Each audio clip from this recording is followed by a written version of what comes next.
যদি বাঁচতে চান পরের চিন্তা করবেন না।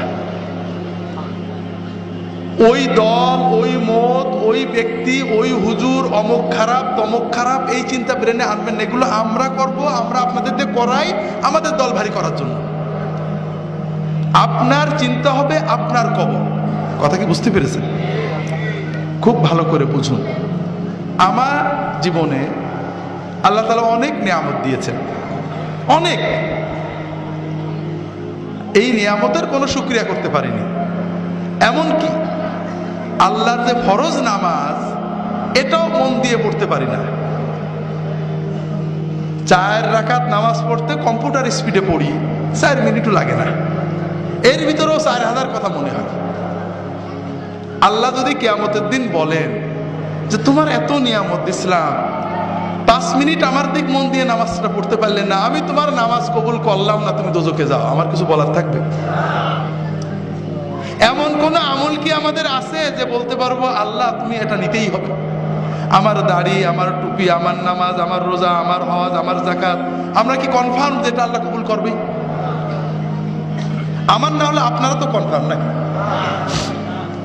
তো এই যদি আমাদের অবস্থা হয়, তাহলে কোন সাহসে আমরা অন্য মুসলমানের চিন্তা করি?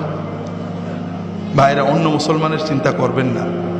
যখন 5 জনে এক জায়গা হবে, নিজেদের কথা চিন্তা করবেন, পরের ভিতর আলোচনা না। ভাই কি অবস্থা?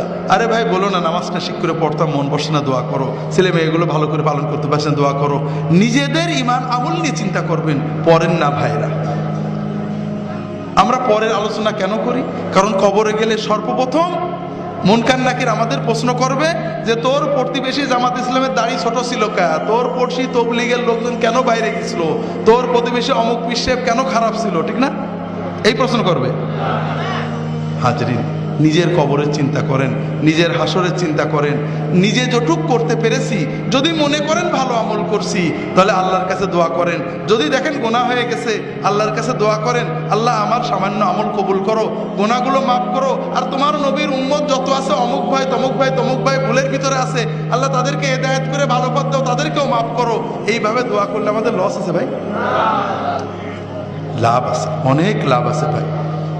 তবে আমরা তো জানি আল্লাহর জান্নাতে জায়গা তো কম, ঠিক না?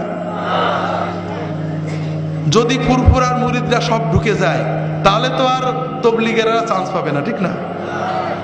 যদি জামাত ইসলামরা জান্নাতে যায়, চরমুনা এলাকাতে তো জায়গা হবে না, কম পড়ে যাবে, ঠিক না? হাজরিন, আল্লাহর জান্নাত অনেক বড়। ওয়াসারিউ ইলা মাগফিরাতিম মির রাব্বিকুম ওয়া জান্নাতিন আরদুহাস সামাওয়াতু ওয়াল আরদু উইদ্দাত লিল মুত্তাকিন। তোমরা দৌড়াও, দৌড়াতে থাকো, দ্রুত এগো সেই জান্নাতের প্রতি, যে জান্নাত আসমান জমিনের চেয়েও বড়, যে জান্নাতকে আল্লাহ তাআলা মুত্তাকিদের জন্য বানিয়ে রেখেছেন।